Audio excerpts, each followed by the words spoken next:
Au-delà des affaires. Des histoires humaines et des parcours uniques. Au-delà des affaires.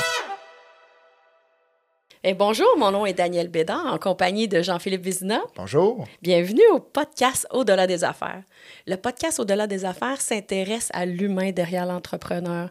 En fait, on veut faire découvrir des histoires inspirantes et des parcours uniques.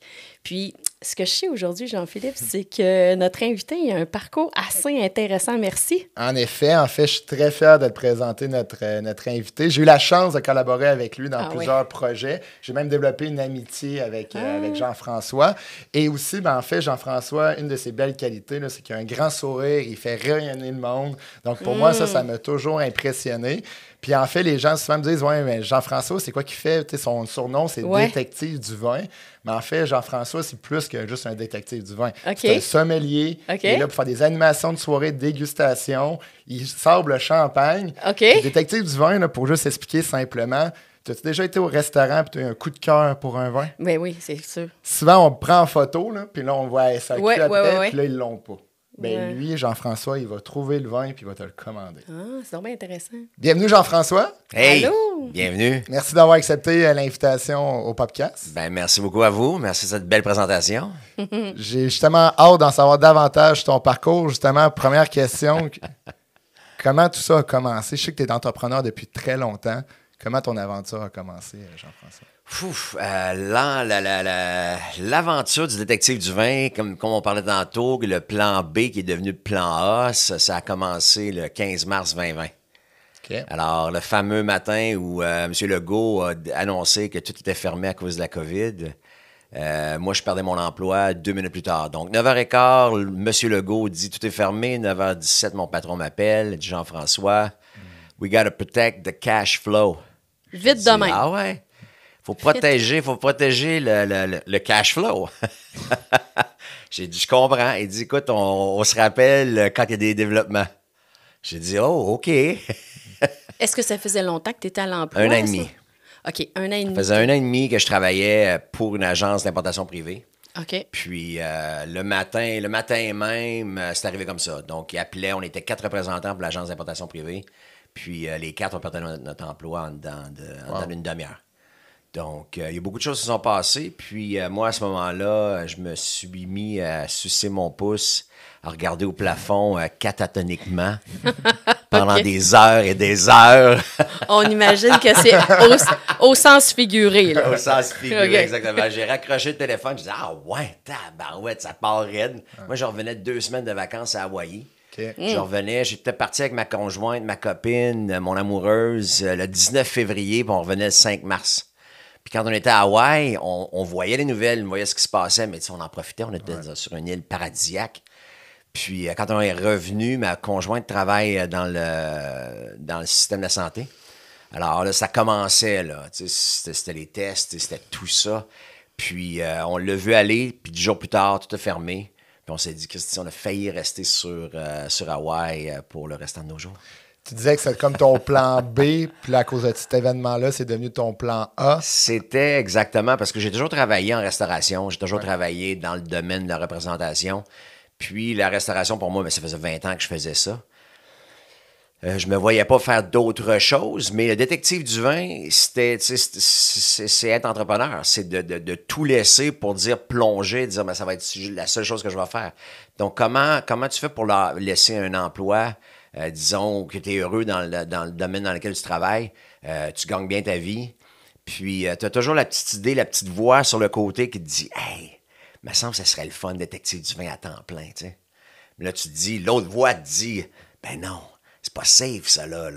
Il faudrait peut-être que tu penses plus rationnellement. Puis l'autre petite voix du cœur t'a dit non, le détective du vin, il me semble que ce serait le fun. Faire des animations de vin tout le temps, déguster du vin, rire avec les gens, les rendre heureux. Puis là, je me disais, fait que j'étais pas capable de faire le saut. Je savais qu'il y avait un potentiel parce que détective du vin, ça existait depuis 2013. Donc, toi, tu avais parti ça depuis 2013, c'est ça que je trouve. Je me suis incorporé en 2013 OK. à faire ça. J'avais un salaire, donc d'un côté, ma personne, mon numéro d'assurance sociale qui paye les impôts. Ouais. Je suis là, j'ai un salaire, j'ai un T4. détective du vin, mon comptable me disait à ce moment-là, il dit, JF, as-tu besoin de cet argent-là? J'ai dit, ben non, je n'ai pas besoin. Je gagne ma vie de ce côté-là. Il dit, ben ce côté-là, ça va être un extra. On va t'incorporer, on va le faire grossir, puis on va réinvestir. OK, parfait. Fait que c'était toujours de ce côté-là. Alors, je m'amusais avec le détective du vin. Je faisais des animations de fois de temps en temps. Je recherchais du vin. Je dispatchais, je coordonnais, je faisais tout ça, mais c'était toujours à temps partiel. Je le faisais pas sérieusement, j'en parlais pas tout le temps, j'étais pas présent sur les réseaux sociaux, malgré les réseaux sociaux à ce moment-là n'étaient pas très, très populaires. Mais c'est à ce moment-là que, en 2020, ben là, ça faisait 7 ans que ça existait. J'avais accumulé une certaine clientèle, mais là, quand ça s'est passé ce matin-là, ben là, j'ai appelé mon ami Frank, j'ai dit, c'est le temps de finir mon site web, parce qu'il n'était pas fini encore. Ça fait 7 ans que ça existe, c'est pas fini. C'est pas important, là. Ouais. Mais ce matin-là, je dis, regarde, on finit le site web, on finit tout ça, il faut que ça clenche. Fait que ça a été comme dans Days of Thunder. Quand il y a eu tout a fermé puis j'ai perdu mon emploi, ça a été, merde, paye sur le gaz. Ouais. Paye sur le gaz, regarde pas, passe à travers le nuage. Quelqu'un qui ne connaît pas juste déjà là, à l'écoute, il sait que tu es entrepreneur, ça se voit. Là. Moi, je le ressens beaucoup. Là. Mais tu as toujours été dans la restauration, dans l'alimentation depuis toujours? J'ai toujours été... Ma première carrière, c'était Harry Rosen. Donc, les vêtements pour hommes. OK. Fait que, j'ai commencé à temps partiel. C'est une boutique ou juste donner une référence? C'est une boutique, c'est comme Old Renfrew, mais pour hommes seulement. Je comprends. Ça existait à Québec de 85 à 96 à Place Sainte-Foy. Okay. Fait que la boutique Harry Rosen a fermé quand les Nordiques ont déménagé au Colorado. Ah oui. Moi, je me souviens de ça. On a perdu une couple de millionnaires. C'est ça, on a perdu une couple de clients. Là, Mais moi, j'ai commencé à travailler avec eux autres quand j'allais au cégep. Okay. J'allais jouer au football au Petit Séminaire de Québec, collégial. Puis, je travaillais les fins de semaine chez Harry Rosen. J'avais toujours une passion pour le vêtement. Fait que j'ai commencé à 18 ans à Toronto. J'ai passé un été à Toronto. Je travaillais chez McDonald's à ce moment-là. L'été de mes 18 ans, je l'ai passé à Toronto. Okay. Puis c'est là que j'ai connu Harry Rosen en me promenant dans les boutiques le soir après le travail. Puis là, cet été-là, j'ai travaillé le jour chez McDonald's comme équipier. Et le soir, je travaillais comme conseiller vestimentaire. Okay. Alors moi, les vêtements, pour moi, ça a toujours été une passion. Ça se voit. Ça se voit, le personnage détective du vin. On voit c'est ça. Fait que ça a toujours ta été, tenue. Ben, merci. Fait que ça a toujours été une passion pour moi. Puis quand j'ai commencé à travailler chez Harry Rosen, je trouvais que c'était une façon pour moi d'être capable d'acheter des vêtements avec un rabais. Parce que les vêtements étaient tellement dispendieux. Tu sais, Harry Rosen, c'est les vêtements qu'on voit dans les magazines. Donc, moi, quand je regardais les magazines à l'âge de 18 ans, je regardais ça, je regardais comment les gars étaient habillés, puis comme la présence, puis la prestance. Fait que, je voulais adhérer, je voulais avoir ça. Mais j'avais pas les sous pour acheter ces vêtements-là. Alors, je suis allé travailler chez Harry Rosen pour être capable de me les payer. Puis après ça, j'ai travaillé 10 ans avec eux autres. OK, mais là, la fan des Nordiques en moi, il faut juste te poser une question. Ouais. Rapidement, là, permets-moi d'aller là. T'as-tu une anecdote à nous conter? Malheureusement, quand je travaillais, il venait pas. Oh! Je travaillais vendredi soir, samedi, dans la journée. Le magasin était pas ouvert le dimanche à ce moment-là, donc je les ai pas vus. J'ai pas eu vraiment d'anecdotes, là. Ah, dommage. J'en ai eu plus quand j'ai travaillé au Radio Center à Ottawa. Là, on habillait les gens on habillait les joueurs des sénateurs d'Ottawa. Okay. Donc, j'ai habillé Alexandre Daigle. OK. Fait que ça a été un de mes clients à ce moment-là pour le temps qui a été à Ottawa. OK. Mais je peux pas vraiment rien divulguer, là. Non, on comprend. Mais pourquoi ne pas avoir voulu continuer dans cette lignée-là, plus de vêtements, parce qu'on voit que t'aimes ça, là, tu t'habilles bien et tout, au lieu d'aller plus vers le vin? Je suis comme curieux de... Le vin s'est présenté. J'ai rencontré une fille quand je déménageais à Montréal parce que je travaillais à Ottawa, Radio Center. Okay. Puis en 99, Harry Rosen a décidé d'ouvrir un magasin sur Peel Street. Et j'étais l'étoile montante. J'étais à ce moment-là directeur des ventes à Ottawa. Puis notre magasin était un des meilleurs, des plus performants dans la chaîne. On avait peut-être 20 magasins à ce moment-là. Puis je dirais pas, j'avais en tête mes prouesses. mes capacités, puis le contact que j'avais avec les autres conseillers vestimentaires, puis ce que j'avais réussi à créer avec l'aide d'Harry Rosen à Ottawa, ils ont voulu que je le recrée à Montréal. Alors, ils m'ont demandé de déménager pour ouvrir le magasin à Montréal sur la rue Peel. Okay. Et quand je suis arrivé à Montréal, j'ai rencontré une fille. Puis cette fille-là, son père était partenaire dans un cabinet d'avocats. Puis eux autres, ils buvaient du bon vin. Fait que la fin de semaine, le dimanche soir, c'était family meal. On se rencontrait. Fait que c'était le frère. C'est son frère quand il demeurait à Montréal. Après ça, elle et moi et la famille. Donc, on était 6 autour de la table. Alors, on buvait toujours des bons vins. Puis, avant le souper, il m'amenait dans sa cave à vin. Puis là, il me montrait les bouteilles qu'il y avait. Puis, il y avait toujours une histoire sur chacune des bouteilles. Puis, il disait, Jeff, qu'est-ce qu'on manque? Qu'est-ce qu'on boit ce soir? Fait que, moi, à ce moment-là, je connaissais un peu le vin, mais pas plus qu'il fallait. Il a fait mon apprentissage. Alors, OK, ben parfait. À soir, on mange bœuf bourguignon. Donc, on se boit une belle bouteille de Bourgogne. Fait que, c'était simple. C'est simple. Le vin, il faut garder ça simple. On mange un repas d'une région quelconque dans le monde. On prend le vin qui est produit dans cette région-là. Donc, c'est un match naturel. Alors, bœuf bourguignon, on prend un Bourgogne. On prend un steak, un bon steak américain, un steak vieilli à sec, mais on se prend un bon cab américain. Fait que c'est aussi simple que ça. Il faut garder ça simple. Alors, c'est lui qui m'a inculqué la passion du vin. Puis, malheureusement, quand sa fille et moi sommes séparés de commun accord, bien là, à ce moment-là, je me disais, Christy, il va y avoir d'autres choses dans la vie à faire que de travailler à toutes les fins de semaine, puis de travailler dans une carrière seulement. Fait que j'ai dit, let's do it. Fait que j'ai quitté mon emploi. Fait que ça faisait 10 ans que je travaillais. Fait qu'en 2002, mars 2002, j'ai quitté mon emploi, que ça faisait 10 ans que j'étais avec Harry Rosen, pour aller travailler sur les bateaux de croisière. OK. Là, Est-ce que c'est au niveau du vin ou c'était vraiment pas sur le bateau de croisière? C'était au niveau du vin. OK. C'était au niveau du vin. Fait que j'avais fait mon cours de barman quand j'avais 19 ans. OK. Puis après ça, un ami, Angelo, qui travaillait sur les bateaux de croisière, lui, à ce moment-là, était revenu à Montréal parce que sa mère, il avait dit, OK, c'est le temps que tu reviennes. Parce qu'il travaillait sur les bateaux de croisière. Elle a dit, c'est le temps que tu reviennes, que tu trouves une femme, que tu fasses des enfants. Il a dit, oui, maman, en bon grec. T'as dit non, moi, je pense. Moi, je m'en vais. Fait que j'ai commencé à travailler avec lui parce que, veux pas, Harry Rosen, ce que j'étais un intrapreneur pour eux autres. C'était de développer la clientèle. Harry Rosen, ce qui m'a inculqué en tant que mentor, c'est le service à la clientèle. Mais c'est de développer le savoir. T'sais, plus j'en sais, plus je peux t'en donner. Puis plus j'en sais, plus je t'en donne, plus t'en veux, plus tu viens me voir. Puis plus mes conseils deviennent importants. Alors, c'était ça la relation que j'avais avec mes clients. Puis Harry, puis la direction voulait que, en tant que directeur des ventes, que je donne cette passion-là aux conseillers vestimentaires avec qui on travaillait. Donc, c'était ça l'idée. Avec le recul, là, parce qu'on s'entend que ça fait quelques années, ça, là, qu'est-ce que tu retiens de ce parcours-là? Parce que ton chemin, tu l'as quand même quasi bâti, là, si on voit. Là, mais moi, j'entends beaucoup de choses intéressantes là, de ton parcours, parce qu'au départ, qu'est-ce que tu retiens qui a été important pour l'entrepreneur que tu es aujourd'hui? Ben, c'est vraiment le développement de la clientèle. C'est de donner tout ce que tu peux avoir, puis de toujours t'améliorer. Tu sais, le fameux Kaizen. C'est tous les jours, tu fais quelque chose de petit pour qu'éventuellement, tu deviennes grand. Il n'y a pas de changement radical. C'est de toujours s'améliorer. Donc, j'essaie toujours de lire. Donc, à ce moment-là, je lisais sur la psychologie au travail. Je lisais sur les vêtements, sur les nouvelles tendances, le fit. T'es pas obligé d'être fashion. Il faut que tu aies du style. Donc, de donner ces deux alignements-là aux clients. Alors, on arrivait avec des clients qui étaient corporatifs. Je savais relativement comment s'habiller, mais combien de fois j'ai gagné un client juste en faisant la suggestion d'une meilleure cravate. C'est ton habit, chemise, mets cette cravate-là. Hey, c'est un petit peu trop daring, j'ai pas.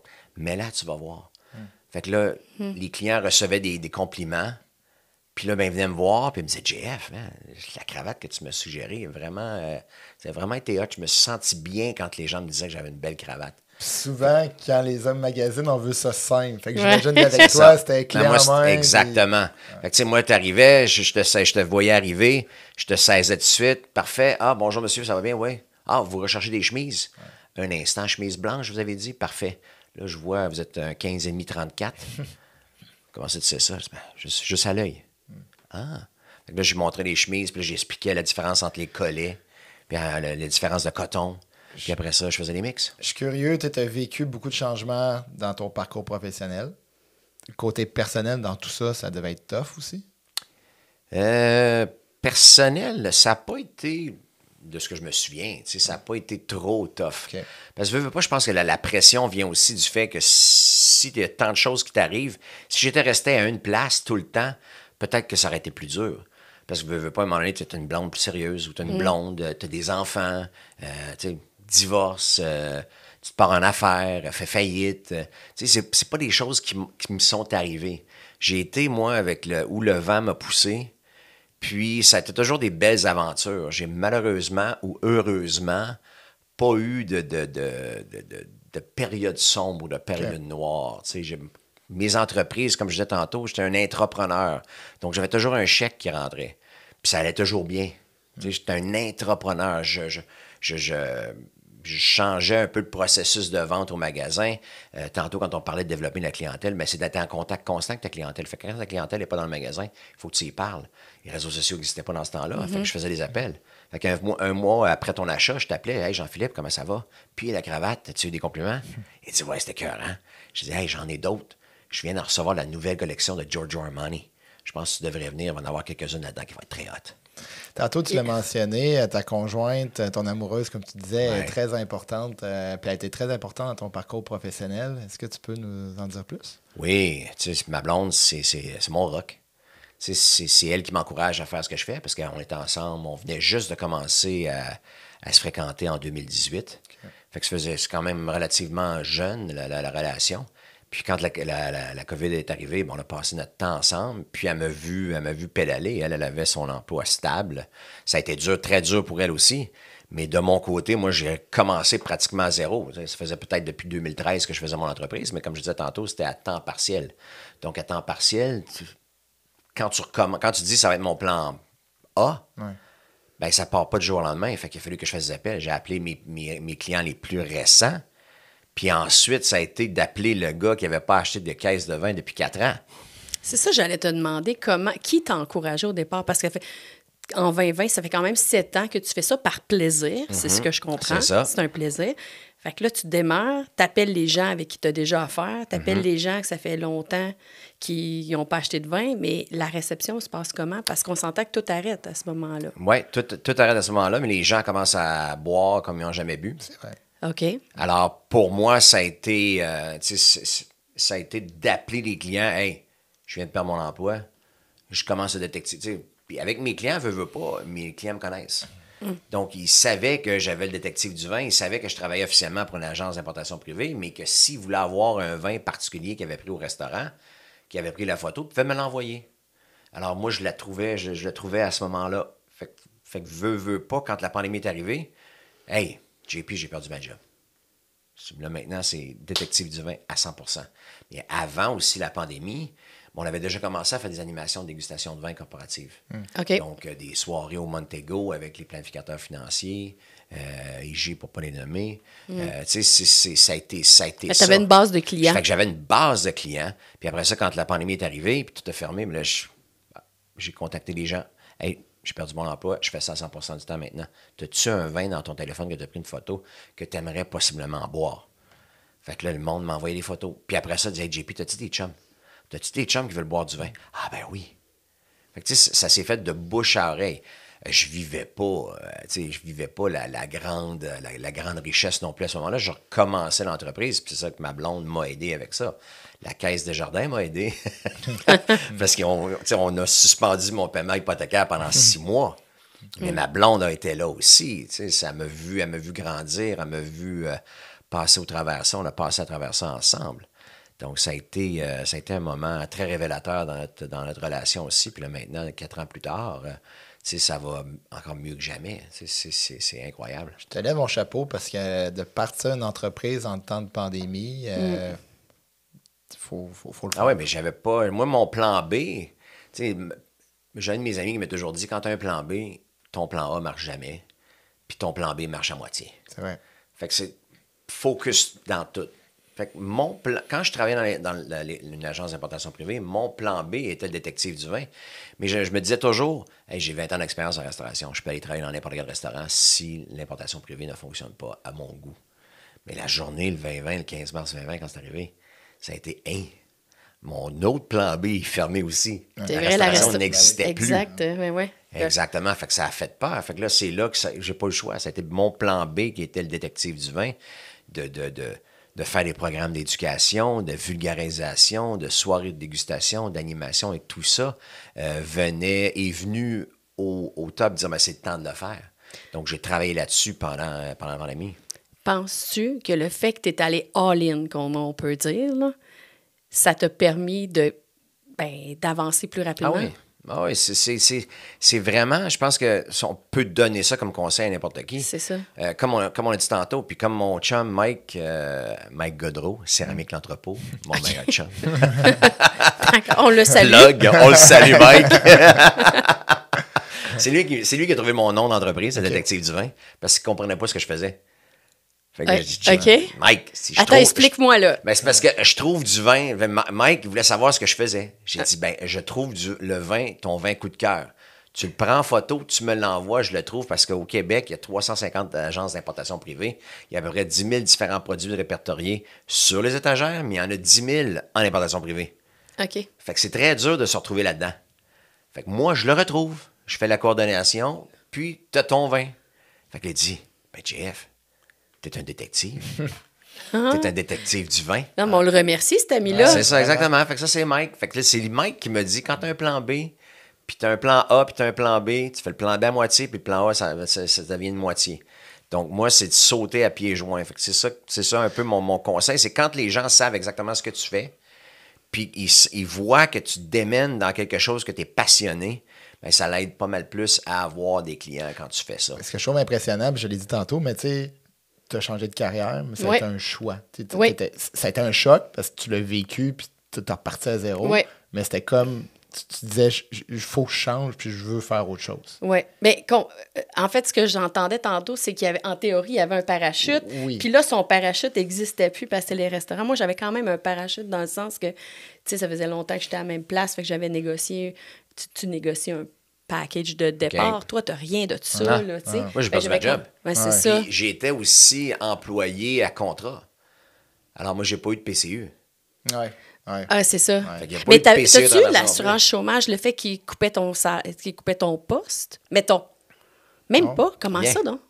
Ben, j'étais un travailleur autonome. Ah, OK. C'est travailleur autonome, puis après ça, il aurait fallu que je facture 2 semaines, puis que je facture pas pendant 2 semaines, puis que je facture 2 semaines. Ouais. Fait que là, Days of Thunder. Hein? Mais, tu sais, mettons, pour revenir à faire du pouce un peu ce que tu as dit, là, moi, là, mettons, quand je suis partie, là, c'est vraiment un choix, là, mais qui a été un peu, comme toi, imposé dans le sens qu'il y avait une décision d'affaires, il y avait une décision corporative qui était contre mes valeurs, OK? Toi, on t'a quand même imposé une décision dans le sens qu'on te dit, c'est terminé, on se reparle peut-être pas. Le fait que tu t'es comme imposé, penses-tu que ça t'a... Moi, je pense que ça m'a définitivement aidé parce que ça faisait longtemps que je l'avais en tête. Toi, ça faisait 7 ans. C'est définitivement ça qui a été le motivateur. Le déclencheur, exactement. Ça. Parce que, tu sais, veux pas avec la compagnie d'importation privée avec laquelle j'étais depuis 1 an et demi, puis les choses allaient très bien. Puis, du jour au lendemain, tout est coupé. Donc, qu'est-ce que je fais pour subvenir à mes besoins? J'appelle ça un cadeau mal emballé, mais c'est un cadeau pareil. C'est ça. Ça a été vraiment ça. Là. Je suis curieux, après, tu as sûrement eu d'autres téléphones quand la pandémie a été beaucoup mieux. T'as-tu des fois dit, je retourne-tu à l'ancien plan? J'ai jamais pensé. Wow. Ouais, j'ai jamais pensé. Le même employeur m'a rappelé, puis il a dit, OK, parfait, Jeff, on est prêt à te reprendre. Non. J'ai dit, moi, ça marchera pas. Wow. C'est comment ça? Ça va trop bien. Mais encore une fois, je n'étais pas millionnaire. Mais ça allait trop bien pour arrêter puis retourner salarié. T'sais, ça allait trop bien. Là, je le savais, parce que je le savais qu'en 2013, puis pendant toutes les années que je l'ai fait, je le savais qu'il y avait un potentiel de le faire à temps plein.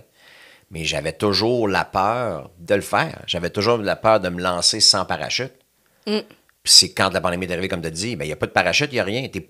J'ai été poussé on the edge. J'ai été poussé dans le vide. Puis qu'est-ce qui devient important en ce moment? Parce que tu dis, je n'étais pas millionnaire, mais à un moment donné, tu décides quand même de demeurer dans cette position-là comme entrepreneur. Donc, il y a forcément quelque chose qui te nourrit, là, qui fait que tu restes. Là. Bien, c'était ça. Je voyais le potentiel. Je faisais assez d'argent pour payer mes obligations. Puis j'avais du bon crédit aussi. J'avais ma blonde qui était là aussi. Comme je dis, c'était mon pilier, là. Ouais. Mais je savais que le besoin, il y a un besoin, c'est pas un besoin vital ce que j'offre du bonheur. Puis je suis chanceux d'avoir des gens qui apprécient ce que je fais, Puis on vit dans une société où il y a des gens qui ont plus peur de la fin du monde que de la fin du mois. Ouais. Alors, moi, c'est ce qui me garde en vie de dire, ben tous les jours, parce que je fais beaucoup de réseautage, tous les jours, on a la chance de rencontrer des gens merveilleux, des gens qui veulent apprendre sur le vin, des gens qui veulent découvrir de nouvelles choses, puis avoir du plaisir. Donc, c'est ça qui me drive. Je suis rendu à la question au-delà des affaires, donc la question qui va chercher un peu plus. En fait, juste pour m'en mettre en question, en 2020, tu avais quel âge? En 2020, j'avais 40... Ben, je suis né en 72. Fait que ça fait 48 ans. 48 ans. Ouais. La question au-delà des affaires, est-ce que, à voir le chemin de ta vie aujourd'hui, là, est-ce que tu ne regrettes pas d'avoir parti le détective du vin beaucoup plus tôt, officiellement à 100%? Non, parce que ça n'aurait pas fait de la personne que je suis présentement, je n'aurais pas rencontré les gens que j'ai rencontrés dans mon parcours. J'ai eu certaines difficultés. Comme on l'a dit tantôt, ça a été facile, personnellement. Ça n'a pas toujours été facile, mais j'ai jamais broyé noir. Ça n'a pas toujours été facile. Quand j'ai quitté la restauration en 2015, j'ai eu un emploi qui a duré 9 mois. C'était un start-up d'une compagnie que je voulais essayer d'être représentant. Puis c'était un ami qui m'a engagé. J'ai perdu ma job après 9 mois. Après ça, j'ai badiné pendant 6 mois à essayer de me trouver. J'ai fait du détective du vin un peu plus. Ouais. 6 mois plus tard, en 2016, j'ai recommencé à travailler pour l'entreprise. Puis cette entreprise-là a fait faillite. La chicane a pogné au mois de décembre de la même année. Fait que je perdais ma job 2 fois, un deuxième emploi que je perdais en 2 ans. À Noël. Après ça, j'ai badiné pendant un certain temps. Puis, j'ai travaillé pour du proprio pendant 21 mois. J'étais représentant sur la route. Puis, tu sais, on parlait tantôt quand t'aimes pas quelque chose, tu l'aimes pas. Je l'ai fait pendant 21 mois parce que là, j'avais, après 2 ans, pas de failure, mais 2 ans où ça marchait pas, où ça allait pas bien, j'ai eu finalement un chèque de paye qui rentrait régulièrement. Puis, ça me faisait du bien. Mais c'était pas ce que j'aimais faire. Puis quand l'opportunité d'aller retravailler dans l'industrie du vin s'est présentée, ben, j'ai laissé la job de 21 mois pour me diriger dans l'importation privée. Fait que ça a recommencé en 2019 à ce moment-là. Fait que ça a été quelque chose, là. Puis dis-moi, là, tu t'écoutes un matin, là, tu t'entends là, parler, là. Oui. De quoi tu es plus fier? Oh, de quoi je suis plus fier? D'être resté sain. Il y a quand même beaucoup de challenges dans ce qu'on fait, puis de rester motivé, d'avoir bâti une relation avec ma blonde extraordinaire depuis les 6 dernières années. Je pense que c'est ça qui me rend fier, d'être capable, parce que veux pas, je suis pas une personne extrême, mais j'ai quand même un parcours assez différent d'une grande majorité des gens, mais d'être capable de m'être stabilisé, puis de bâtir quelque chose, comme je disais, avec ma blonde, les projets qu'on a faits, les projets qu'on a, puis d'être sain avec ça, puis d'être at peace. C'est ça qui me rend fier. Puis après ça, de voir ma compagnie grandir, puis de voir que j'ai de plus en plus de clients heureux, qui boivent mieux, qui boivent moins, mais qui boivent mieux.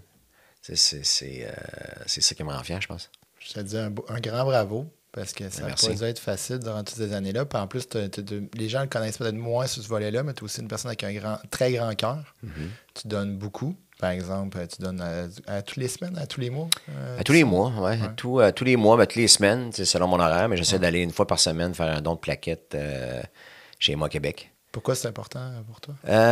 Pourquoi c'est important? C'est parce qu'on voit le résultat, et le résultat est immédiat. Tu sais, quand tu vas les voir, ils sont contents de te voir. Tu donnes ta plaquette ou tes plaquettes pendant 1h30 de temps, 2 heures que tu es là, puis tu sais que tu sauves des gens qui vont en avoir besoin, parce que les plaquettes, c'est un produit qui a une date d'expiration relativement rapide, donc il faut toujours que ça soit renouvelé. Alors pour moi, c'était important de faire ça. Puis j'ai un ami dernièrement qui a le cancer ou qui a une maladie très rare, puis ça prenait des transfusions de sang puis de plaquettes. Puis j'ai demandé qu'est-ce que je pouvais faire pour l'aider. Il dit, ben moi, tu peux pas rien faire, je suis bien entouré, j'ai une bonne famille. Tu sais, ça va bien, malgré tout. Tout ce que je peux demander de faire, c'est d'aller faire des dons de sang, des dons de plaquettes. Fait que depuis ce temps-là, je le fais. C'est remarquable, sérieusement. Ça fait combien, t'as dit, là? Répète-le. Je suis rendu à 46. Wow. Ouais.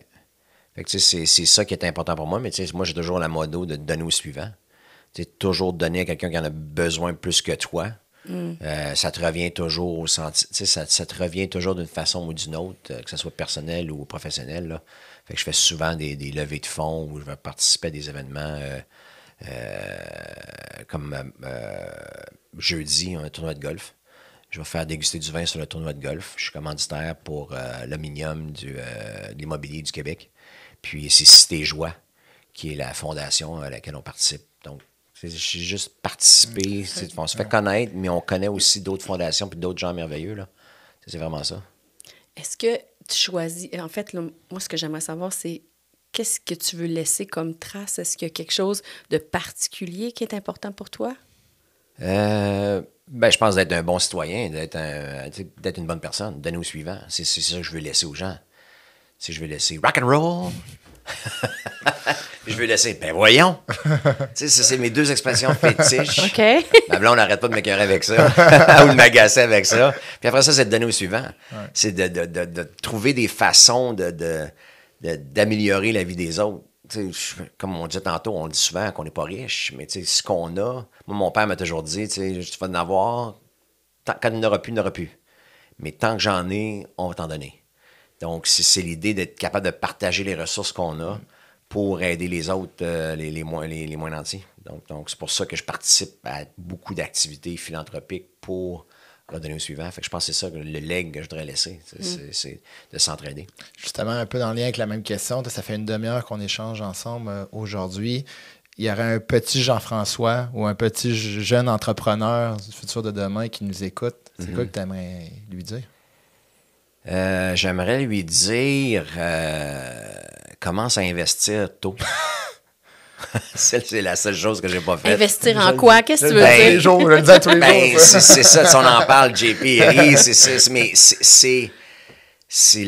mon plus grand regret, c'est ça, c'est de ne pas avoir commencé plus tôt. Je regarde mes finances maintenant, je pars mon entreprise à temps plein, full pin à 48 ans. Le compte de banque, il n'est pas là. Je devrais être à des années-lumière de ça, mais on choisit notre chemin. Tous les entrepreneurs vont partir en affaires, vont faire faillite ou vont réussir, ou les chemins sont tous différents. Mais je pense que d'avoir eu un REE à la naissance, puis après ça, quand j'ai avoir eu 16 ans, d'avoir une assurance vie qui aurait été rachetable après 15 ans. Tu sais, le genre de produit comme ça qu'on n'était pas au courant, puis après ça, j'en ai eu un produit, mais je l'ai laissé tomber, puis je trouvais que ça valait pas la peine à 21 ans, tu sais. Ouais. Fait que tu sais, c'est toutes ces choses-là. Je pense que le regret est là. Après ça, pas avoir été à l'université, pas avoir fait un cours professionnel, c'est pas un regret pour moi. Okay. Tu sais, j'ai une vie merveilleuse. Elle m'a amené un peu partout. J'ai rencontré un paquet de gens. J'ai des amis à travers le monde, proches et moins proches. Mais je pense que la vie est douce présentement. Là, mais le seul conseil que je peux donner aux jeunes GF, ce serait d'investir en jeunesse puis de comprendre les finances. Je comprends. On te réinvite dans 5 ans. C'est quoi la suite des choses pour le détective du vin puis Jean-François? Dans 5 ans, mon plan est de continuer à faire de la coordination pour les coups de cœur. De continuer à se faire connaître dans ce sens-là. Mais c'est les coups de cœur, juste que je comprenne, c'est l'histoire du détective. Exactement. Je vois une bouteille que j'aime, puis... C'est ça. Okay. Le coup de cœur, le vin coup de cœur, c'est que tu es au restaurant, tu trouves un vin que t'aimes, tu n'es pas capable de le trouver à sac, tu m'envoies la photo, je le trouve, puis je m'organise pour que tu l'ailles. Fait que tu veux continuer ça. Exactement. Je veux continuer ça. Mais aussi, ce que je veux continuer ou améliorer, c'est mes soirées d'animation, dégustation de vin. C'est de faire des conférences. Là, je suis en train de... Tu sais, il y a des conférences, il y en a pour les fous et les fins. Mais j'essaie de trouver mon angle et de trouver de quelle façon je pourrais amener quelque chose aux gens. Comme on l'a dit tantôt, j'ai pas d'expérience professionnelle avec l'éducation et tout ça, mais j'ai une expérience personnelle puis un cheminement de vie qui est peut-être pas trop dur comparativement à d'autres personnes. Tu sais, on entend des histoires d'horreur. Moi, le mien a été pas mal bon. J'ai été bien élevé. On a une famille normale. Puis ça a bien été. Mais c'est d'être capable de trouver un angle professionnel et personnel pour aider les gens, puis mixer le vin là-dedans. mixer le bonheur puis mixer le plaisir. Là. Fait que c'est ça que j'essaie de faire. Fait que faire plus d'animation, de dégustation de vin, faire plus d'apparitions, puis d'être présent, de continuer à donner. Ce que je comprends, c'est que la conférence, c'est un désir que tu prononces ce matin. C'est-tu la première fois que tu en parles? Non, c'est pas la première fois que j'en parle. C'est quelque chose que je suis en train de... Faut le faire, do it. Ben, c'est ça, exactement. Ouais. Ben, je suis en train de travailler sur le produit. Tu sais, comme on dit tantôt, tu sais, le fameux Kaizen dans les adages japonais, c'est de faire un petit peu à tous les jours. Il n'y a pas une révolution qui se passe à tous les jours, mais c'est un petit peu à tous les jours. Penser à mon angle, penser de quelle façon je pourrais faire ça, l'automatisation de mon processus. C'est toutes les choses avec le AI qui s'en vient. Qu'est-ce que je fais? Je trouve-tu quelqu'un qui fait du AI ou je l'apprends moi-même? Tu sais, je suis rendu là. Donc, dans 5 ans, c'est ça, c'est d'être peut-être... faire plus de voyages à l'étranger, puis de revenir, puis de compter mes histoires. Tu sais, est-ce que la conférence, ce serait ça? La conférence, c'est les histoires de JF au Portugal. Hein? 1 mois au Portugal. Qu'est-ce qui s'est passé? Qu'est-ce qu'on a vu, qu'est-ce qu'on a rencontré, qu'est-ce qu'on a goûté. Puis après ça, avoir les mêmes vins qu'on a goûtés au Portugal, les avoir là, ils sont disponibles. Passionné, hein? Oui, vraiment. Merci d'avoir accepté l'invitation, ouais, parce que moi, si j'avais la chance de dire au petit Jean-François qui était aujourd'hui, qui nous écouterait, là, ça serait « reste passionné ». Ça se dégage, c'est incroyable. La joie, le sourire, je t'ai jamais vu malheureux, en fait. Malgré toutes les étapes que tu as passées à travers, tu as toujours un beau sourire, tu dégages énormément, tu es rassembleur. Puis en plus, tu es une personne, on l'a vu, là, tu fonces. Tu fonces toujours. Fait que moi, j'ai très hâte de voir ce Jean-François-là dans 5 ans. Poursuivre, c'est épatant. Ah, j'ai pas le choix, là. Vraiment. C'est écrit, c'est dit. Puis moi, en fait, je t'ai plus découvert aujourd'hui. Ouais. On se connaissait légèrement, un petit peu, on s'était déjà croisés. Mais je suis d'accord avec toi, le passionné, mais surtout la personne qui donne au suivant, moi, ça m'a beaucoup touchée. En fait, je trouve que c'est un bel exemple. Puis on devrait prendre l'exemple sur toi, de donner plus au suivant. Ça, c'est vraiment touchant. Ouais. Puis c'est moi qui vais filer les motifs. Là. Je sais pas pourquoi, là, mais sérieux, tu es venu me chercher. Oui, moi, ça m'a beaucoup touchée. Ah ouais. Puis... je le dirai pas en ondes, mais j'ai une idée pour toi, pour ta conférence. On s'en parle hors d'ondes. Oh! On s'en parle hors d'ondes. On n'a pas de scoop. Aussi, je voulais dire, là, si vous cherchez une cause, là, Kiwanis aussi. OK. Oui, pour les enfants. Québec, c'est ça, pour les oui. enfants. Donc, ça fait 3 ans que je suis membre honoraire, pas membre honoraire, mais membre du Kiwanis Québec. Alors, on habille les enfants défavorisés de la Ville de Québec. On les habille pour l'hiver. Les bottes, les habits de neige et tout ça. Puis on fait des lunchs aussi avec eux autres. Puis des sacs d'école. Donc, si vous cherchez une cause, kiwanisquebec.com. Merci beaucoup, Jean-François. Son message. Oui, merci beaucoup. Bienvenue, ça fait plaisir. Puis merci aux auditeurs de nous avoir écoutés. On vous revoit pour une prochaine épisode. Oui, merci beaucoup à vous. Au revoir.